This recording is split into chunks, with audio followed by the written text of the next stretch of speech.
Psychopathen sind gefühllos, eiskalt berechnend und ohne Mitgefühl.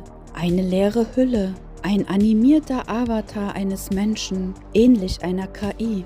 Ständig gelangweilt und immer auf der Suche nach dem nächsten Ziel. Dabei geht es immer nur um kurzfristige Bedürfnisbefriedigung, Macht und Kontrolle. Wie schafft es eine solche Persönlichkeit, dass du dich total in ihn verliebst? Aktuelle Forschungsergebnisse decken auf, dass es Psychopathen gibt, die über unerwartete zwischenmenschliche Fähigkeiten verfügen, die sie jedoch nicht für mehr Menschlichkeit, sondern für ihre dunklen Zwecke einsetzen. So entstand auch der Mythos vom dunklen Empathen.